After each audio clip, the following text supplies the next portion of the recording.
You know, the world of English is a fun and exciting place to be. I'm so glad you could join me for another lesson.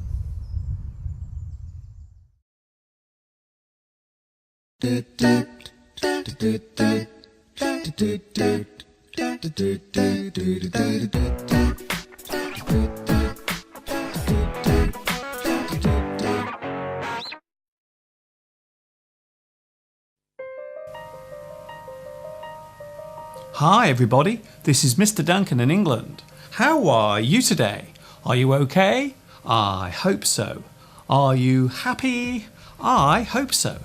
Today I'm going to show you a town where an event took place that led to the rebirth of something from the past being done again and again on a regular basis.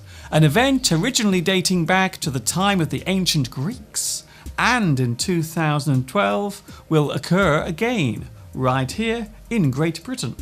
The town in question is Much Wenlock, and the event is the Olympic Games.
The town of Much Wenlock is situated in Shropshire, England, not too far away from the large county town of Shrewsbury.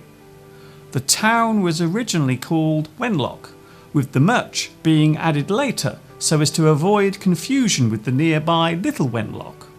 The atmosphere here is very laid back and peaceful. The narrow streets and assorted old buildings give this place a charm of its own. You might say that Much Wenlock is more like a village than a town.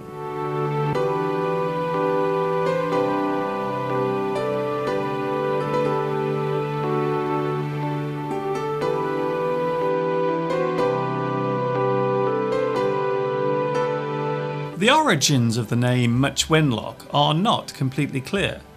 One explanation is that the word is derived from the Welsh word gwyn, which means white, and loch being derived from the Welsh word for monastery.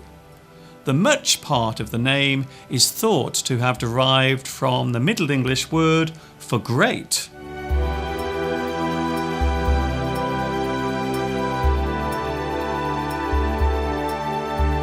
The origins of Much Wenlock itself go right back to the 7th century, when a monastery was built here in 680 AD. The building housed monks and nuns who had taken on the oath of virtue and divine devotion. The head of the monastery was a woman called Milburg, the daughter of King Meriwal of Mercia. She was the second abbess to run the monastery. It is rumoured that Milburg performed miracles. It was said that on one occasion she made geese that were eating the crops vanish forever. After her death, she was made a saint.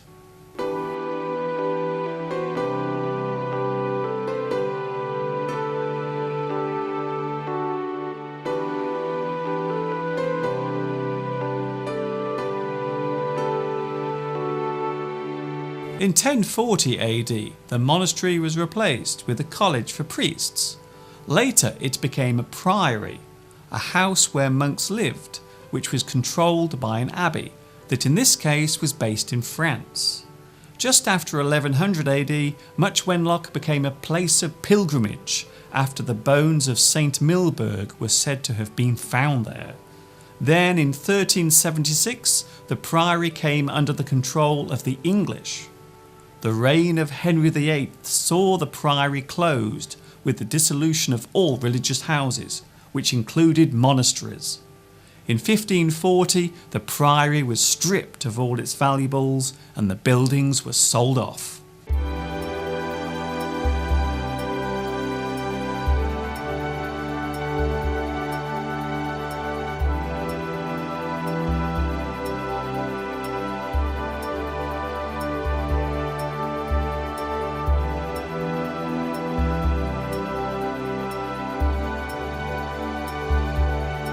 Today very little remains of the priory.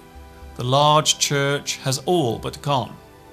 A structure that took over 40 years to build now lies in ruins. Fortunately, parts of the chapel can still be seen, and much of the detail of these parts can still be made out.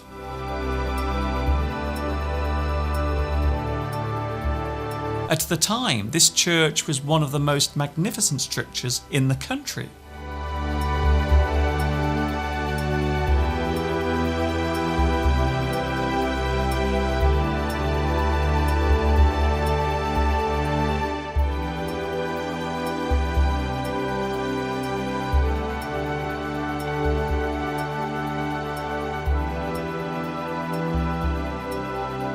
As you walk around, it is easy to spot parts of the original structure. The bases of the stone pillars that supported the roof of the church can still be seen, and long stretches of stonework clearly mark the distinctive outline of the church. The overall shape is similar to that of a cathedral. A large crypt can be seen at the site. A crypt can also be called a tomb or a burial chamber. A short while ago, the skeleton of a monk was found in the remains of the crypt.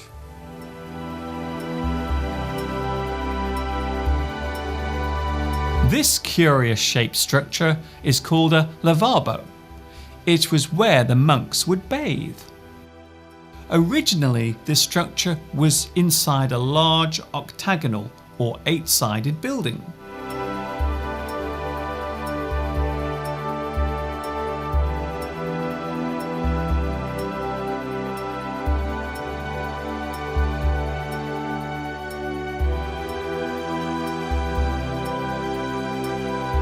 As I have said before, these old buildings are fascinating to look at.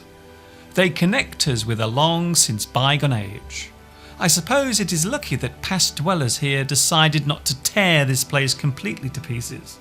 Their hesitance to destroy is our historical gain.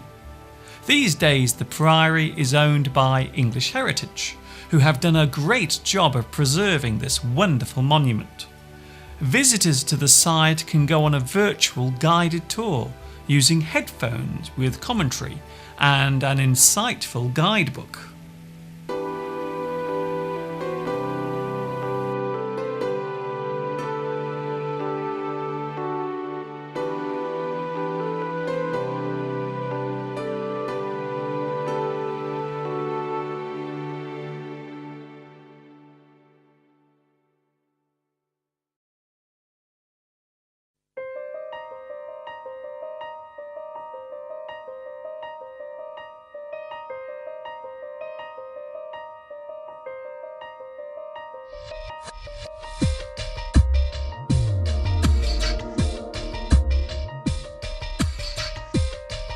There are many old and interesting buildings to be seen here in Much Wenlock.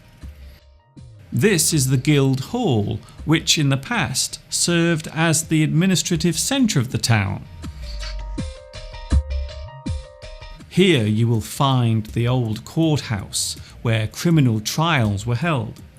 Punishments were dealt out here. People were whipped and often had their hands and feet locked in wooden stocks so the locals could stare and abuse the person convicted. The Guild Hall was built in 1540 after the nearby priory was forced to close. The Guildhall also housed the town chamber. In it, a group of local councillors would meet to make decisions concerning issues that the local townspeople had. Most of the structure is made of wood. However, some additional building was carried out on the hall in the 1700s, when brick walls were erected at either end so as to add support.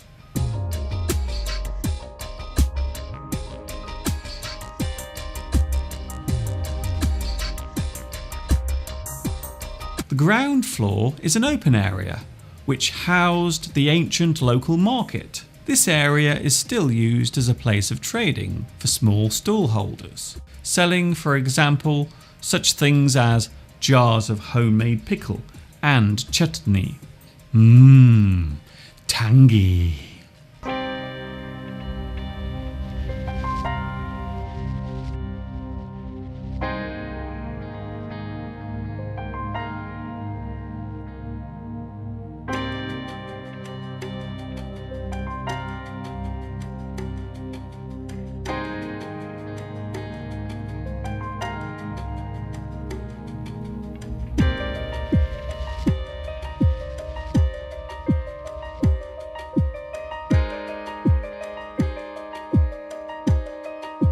Of course, no English town would be complete without a church.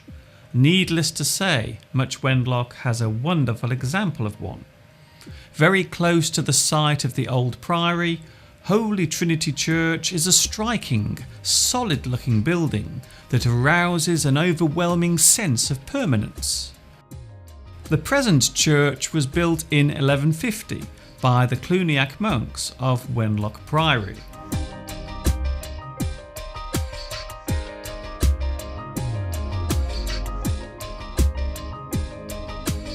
Later, the church had a spire added to it, but this was later removed after it became unstable and dangerous.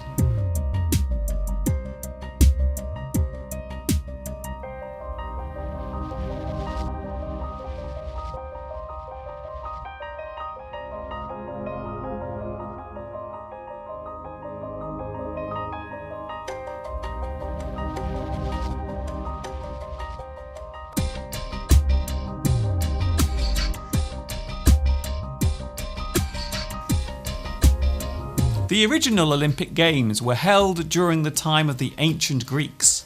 They took place every 4 years, as that was how each Greek year was spaced. The period between the games was called an Olympiad. The earliest games took place in the Valley of Olympia over 2,500 years ago. These events were seen as festivals. In its original form, the Olympic Games consisted of just one race, the 200-yard dash, known as a stadium. Later, more events were added, until the now familiar pentathlon was formed. The original pentathlon consisted of 5 events: running, leaping, wrestling, discus throwing, and hurling the javelin. Many other side events were later added, such as boxing and chariot racing. The winner of each event was presented with a crown of leaves taken from a sacred olive tree.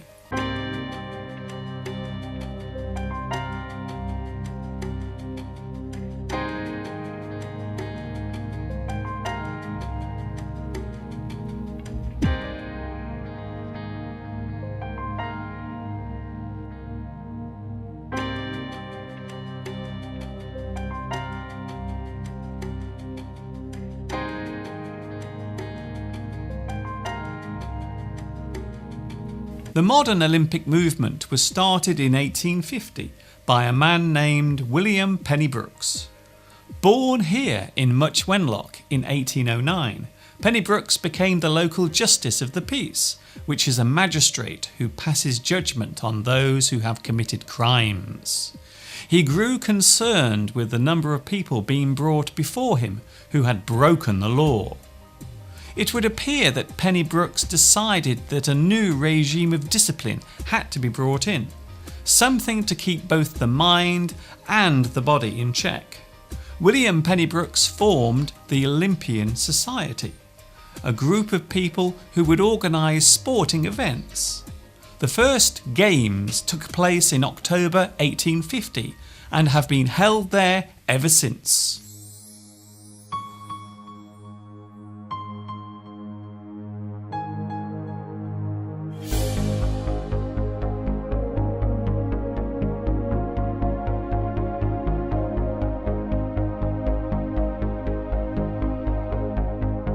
This is where some of the inspiration for the modern Olympic Games came from. On this small field, the first Wenlock Games were held. From this small event, a larger athletic society was created, finally resulting in the formation of the National Olympic Association. Their first major event was held in 1866 at the Crystal Palace in London. The first official Olympic Games were held in 1896 in Athens, but the event was not an international one. The 1908 Olympics held in London were the first true international games. Just as they did in ancient Greece, the Olympic Games occur every 4 years.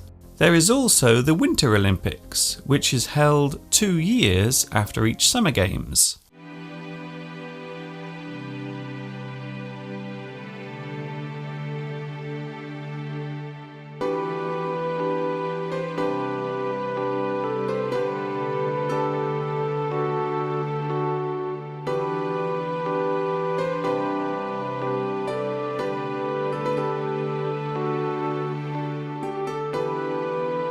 Along the main high street you will find many small shops housing local businesses, along with a post office, bank and convenience store. This is Much Wenlock Library Building with its distinctive arched front, and above the arches a plaque dedicated to William Penny Brooks, the local magistrate and founder of the modern Olympic movement. It is interesting to note that no large supermarket chains have yet moved into this town, which really gives this place a laid-back and tranquil feeling of its own. Although you will still find the occasional conspicuous lorry or noisy truck passing through here.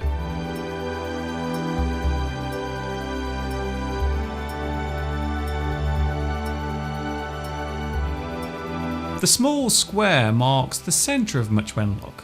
A clock tower stands near the High Street junction. It was dedicated to the town in 1897 to celebrate the Diamond Jubilee of Queen Victoria. The clock fell into disrepair but was restored in 1993.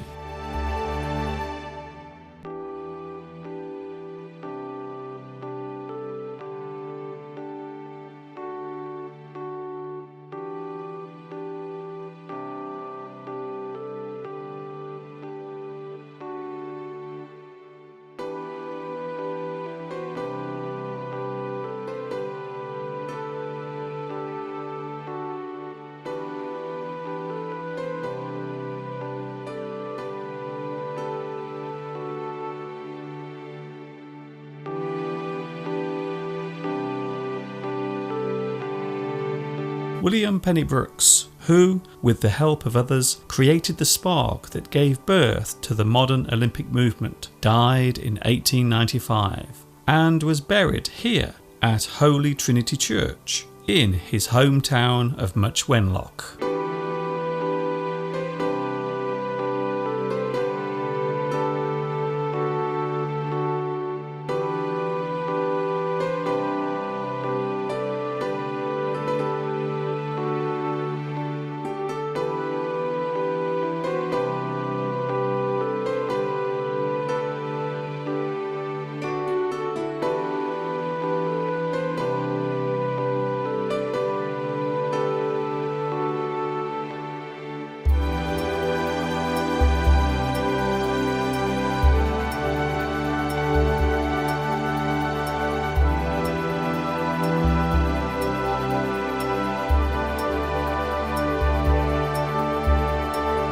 As you walk around Much Wenlock, you cannot help but notice the old street names, one or two of which sound very strange indeed.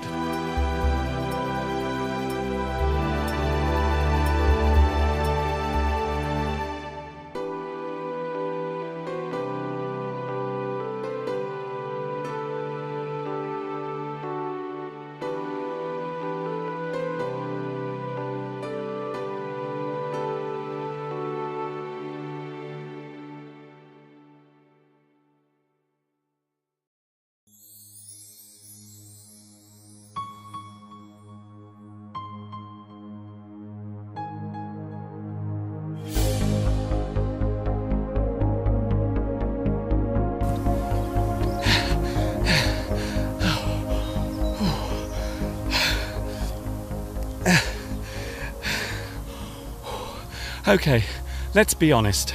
I have very little chance of ever competing at the Olympic Games. But for many young athletes, the dream of representing their country in the Games is probably their greatest goal.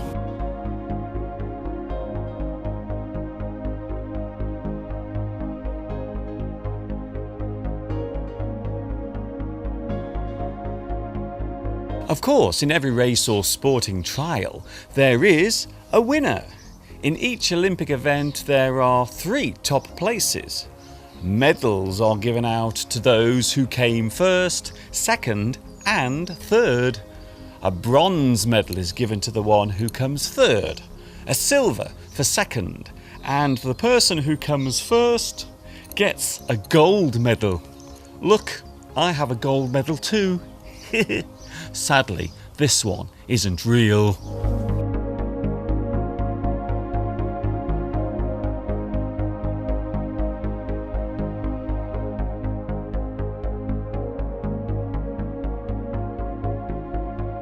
Before each Olympic Games, a flame is carried through the streets of the place where it is being held.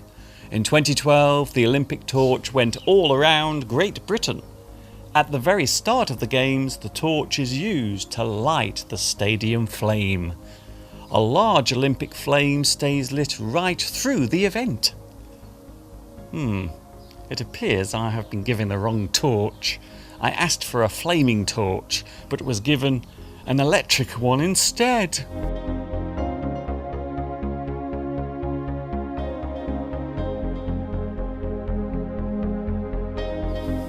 In the UK, sport is being used as a way to encourage kids to get out more and take regular exercise, and of course look after their health. Sport is generally taught in schools and is usually referred to as PE or PT, physical education or physical training. Talking of which, I could do with a little PE of my own. Maybe another sprint will do it. Ready? Steady? Go!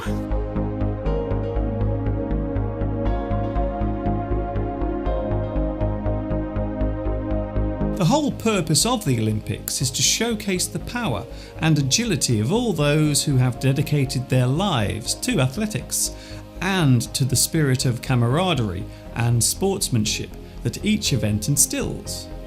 We live in a cynical age where many noble acts are sneered at and derided as cheap publicity and token glory.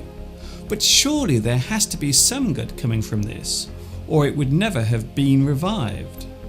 Nations competing against each other in a good-natured way can't be harmful.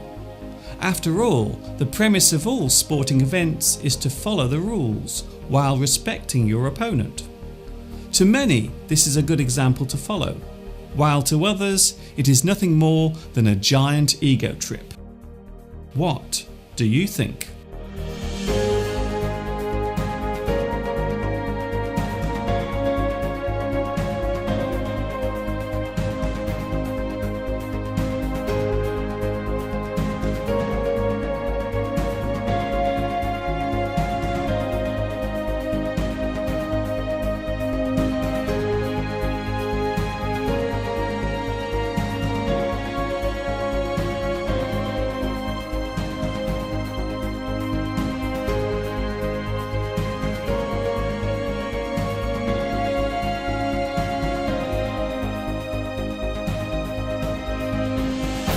I hope you have enjoyed today's lesson, whether you are taking part in the Olympics or watching it in person in London or live on the television. I wish you and every team taking part all the very best. Stay fit and happy until we meet again. This is Mr. Duncan in England saying thank you for watching me teaching you. And of course, ta-ta for now.